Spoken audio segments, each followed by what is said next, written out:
Grup Nurul Kolbi Panti Rehabilitasi Sosial Penyandang Disabilitas Netra One Fisik, Fajar Harapan Martapura berhasil mendapatkan penampil dengan bertalenta khusus di gelaran Lomba Maulid Habsyi kategori tingkat pelajar yang digelar UPTD Taman Budaya Provinsi Kalimantan Selatan.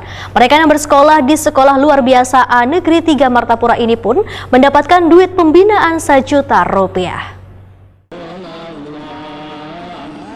Grup Nurul Kolbi Panti Rehabilitasi Sosial Penyandang Disabilitas Netra One Fisik Fajar Harapan Martapura berhasil mendapatkan penampil dengan bertalenta khusus di gelaran Lomba Maulid Habsyi kategori tingkat pelajar yang digelar UPTD Taman Budaya Provinsi Kalimantan Selatan di Gedung Balai Rungsari Taman Budaya Provinsi Kalimantan Selatan, Jalan Brigjen Hasan Basri, Banjarmasin Utara, Baisukan Selasa, 26 September 2023.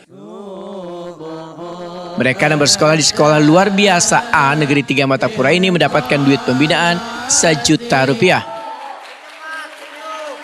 Aan Setiawan, salah seorang pengajar, menyatakan sangat mengapresiasi UPTD Taman Budaya Kalimantan Selatan yang telah menyelenggarakan Lomba Maulid Habsyi kategori pelajar tanpa memandang status, salah satunya memberikan kesempatan pada mereka yang memiliki kebutuhan khusus.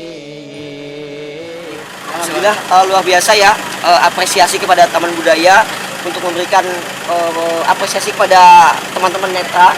Ini adalah dari 10 orang ini adalah klien Panti Rehabilitasi Sosial Penyandang Disabilitas Netra yang mereka ini saat ini sedang sekolah di SLBA Negeri 3 Martapura. Jadi apresiasi pada mereka untuk paling tidak memberikan ini penghargaan penampil bertalenta khusus. Jadi dengan keadaan tunanetra mereka tetap berani, tetap berpartisipasi aktif, Amin ya. Mereka bisa, kenapa kami nggak bisa? Nah, luar biasa. Dan ini pertama bagi mereka untuk bisa tampil di depan umum, khususnya untuk festival atau lomba ya. Pak, alasannya jadi mau ikut lomba itu kenapa, Pak? Jadi kemarin itu kan ada pengumuman dari UPTD ya tentang lomba.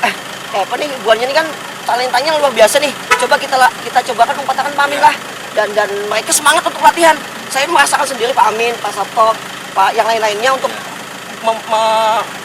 padahal melatih itu Aminnya, tapi mereka sendiri itu semangat untuk umpat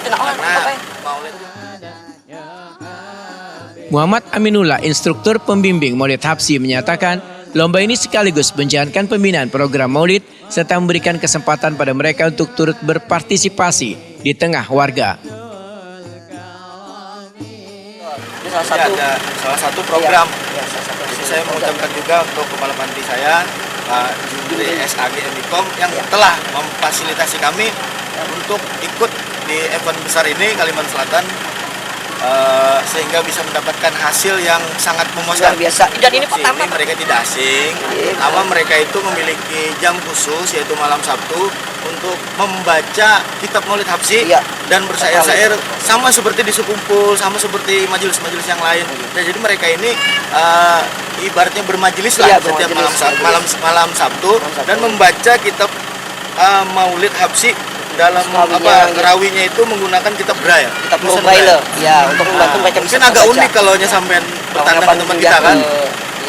Pak, ini kan ada pukulan-pukulannya, kan ada gendang-gendangan. Ada bagaimana Pak cara mengajarkan pada mereka? Silakan Pak Amin teknisnya. Teknisnya pastinya berbeda dengan yang lain karena dengan keadaan istimewa saya sebut.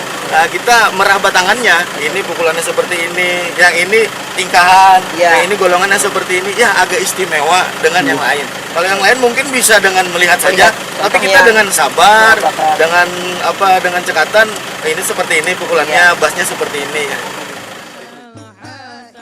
Muhammad Aminullah berharap kedepannya akan ada lagi gelaran Lomba Maulid Habsyi ini supaya bisa memacu kreativitas seberatan peserta didik di Kalimantan Selatan.